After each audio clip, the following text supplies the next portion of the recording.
Recording start in 5, 4, 3, 2, 1. Start.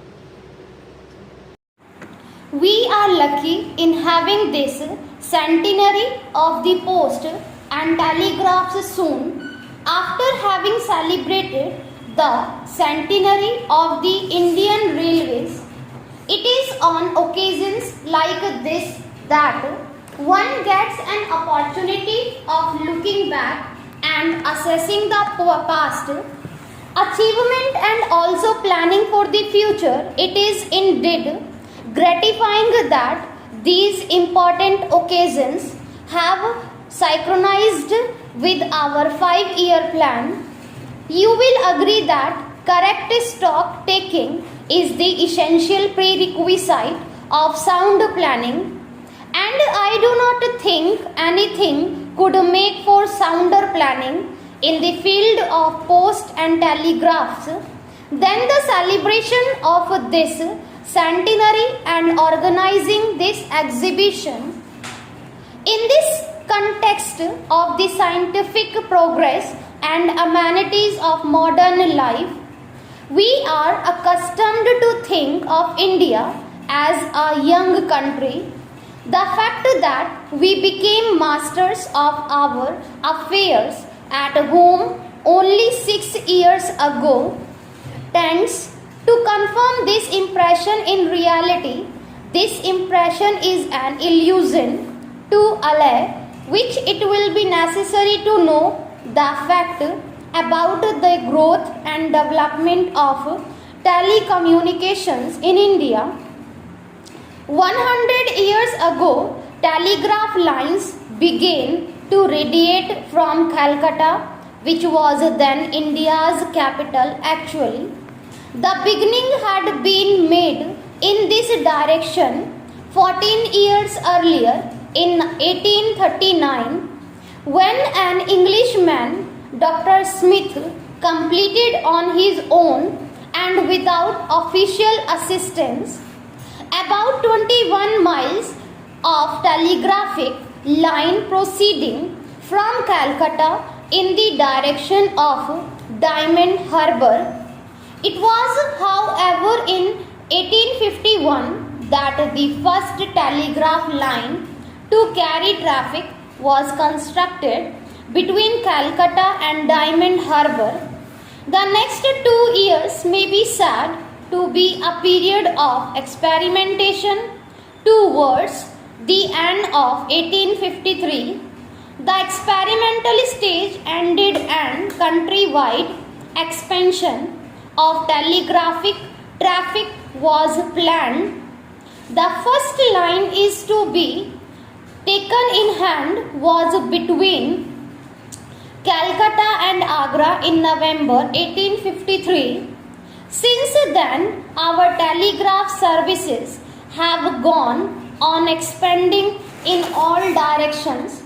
There are not many countries in the world which could trace back the history of their channels of communications so far back. From the beginning, these services were government owned, and it is now recognized that the Indian Post and Telegraphs is the oldest government owned public utility in the world. It is a fact of which we can all be legitimately proud. The Indian Post and Telegraphs Department for its great strides since the pre-mutiny. Since independence, great progress has been made in the field of post and telegraphs. In this development in the village and not merely the city was the target of concentration.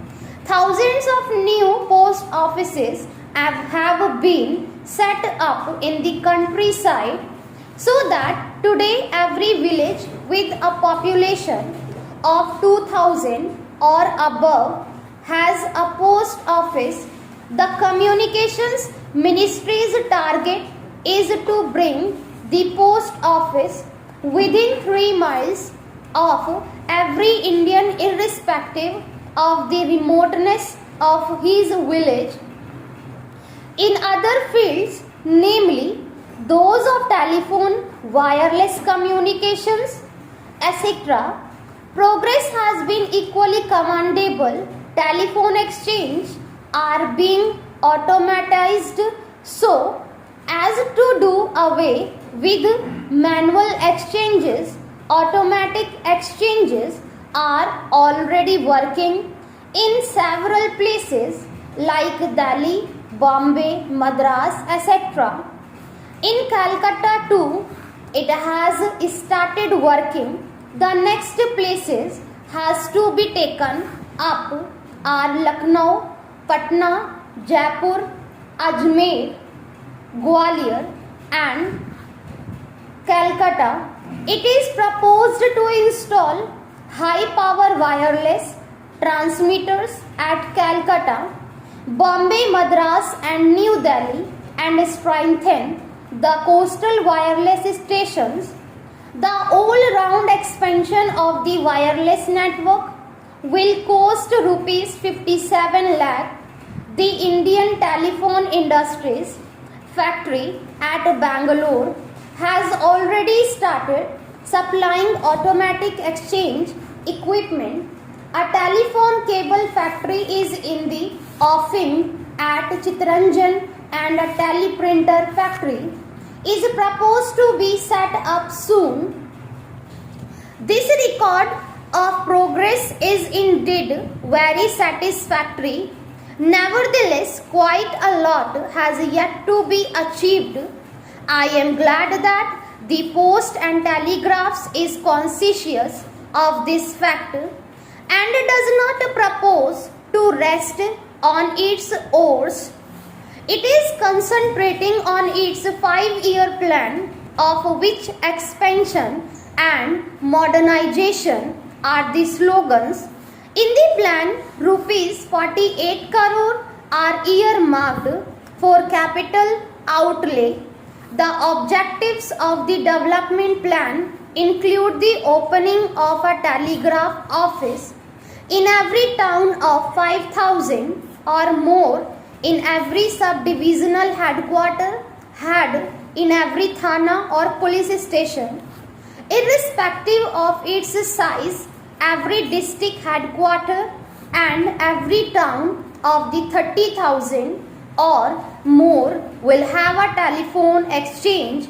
By this year, trunk facilities will be extended to every sub-divisional headquarters as well as to every town having a population of 20,000 or more. A large number of public call offices are to be opened. Lastly, the welfare of workers is a cardinal principle with the P&T department. Their working conditions will be improved and a definite number of them. They will have been provided government accommodation by next year. About the importance of modern communications, nothing much need be said, for the telegraph, the telephone and the wireless, which have ended time and distance, are the principal characteristic of the present age.